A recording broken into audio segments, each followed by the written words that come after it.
এই সাদা পাহাড়টা দেখে মনে হইতাছে যে একদম কাছে। ক্যামেরায় দূরে মনে হইতাছে, কিন্তু বাস্তবে মনে হইতাছে একদম কাছে। ওই লাস্ট বিল্ডিং এর ওখানেই মনে হইতাছে, কিন্তু এইটা যে কি পরিমাণ দূরে।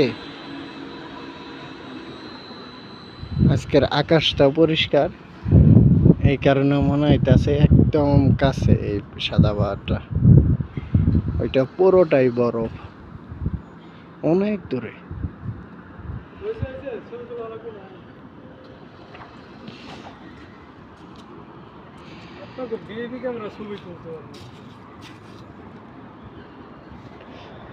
ওই যে আরেকটা পাহাড়,